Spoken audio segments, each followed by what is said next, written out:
As soon as I heard her voice, I froze. She called out again. "Hello, little boy," she said.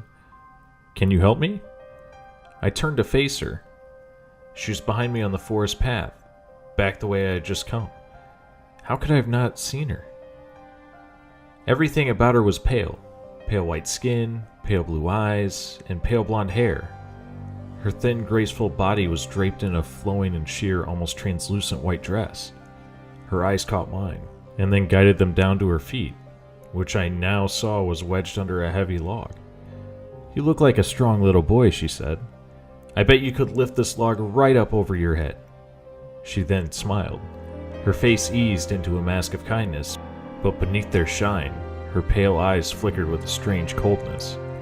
"I'm not supposed to talk to strangers," I said, taking a step back. The woman's smile broadened, but her eyes grew colder, like two blue chips of ice. "But you already talked to me," she said, "just now." "Well, yeah, but... and I'm sure your mother would never want you to refuse a lady in need," she continued. "Do you know what chivalry is, David?" Had I told her my name? I must have. "Uh-huh," I said. "It's like holding the door open for ladies," and her eyes sparkled. "Right you are," she said. "Chivalry is helping those in need, especially fair maidens. It's what knights do. Do you know what a knight is?" My face grew hot with anger. "Of course I know what a knight is," I said. "What kind of person doesn't know what a knight is?" I sometimes forgot how stupid grown-ups can be. "Would you like to be a knight, David?" she asked. Her voice had grown hushed and smooth, like the rustle of silk sheets. I suddenly realized that the woman seemed to be growing and the world swaying. No, that wasn't right. I was walking. Why was I walking? I stopped. I seemed to be just out of her reach. For some reason, I couldn't pinpoint the fact, but that seemed very important to me. "Why are you stopping, David?" the woman asked.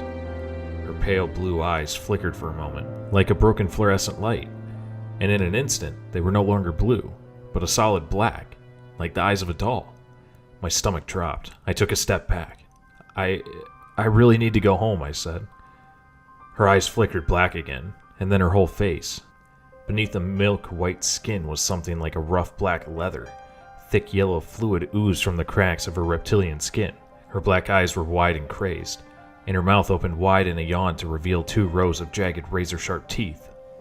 I could feel myself tilting forward, falling into her mouth. My face was blasted in the hot stink of her breath. It smelled like wet earth and rotting leaves. "Don't you want to be a knight?" a voice whispered inside my head. "Just one more step, and you can be a knight forever." My leg felt like it weighed 1,000 pounds, but I managed to lift my foot up and take a step backwards.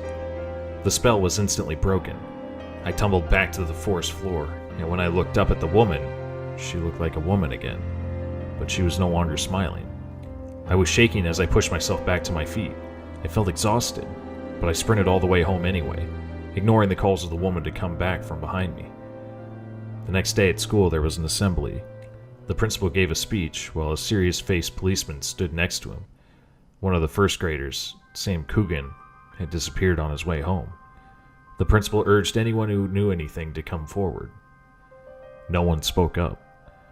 That day, after school, I knew I had to walk the same path.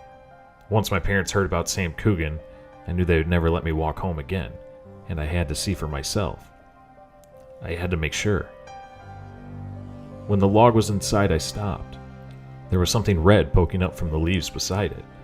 Slowly, I walked closer. At first, I couldn't be sure what it was. It looked like maroon confetti, but when I was close enough to get a better look, I saw. It looked like an animal that the wolves have gotten to, except for one thing.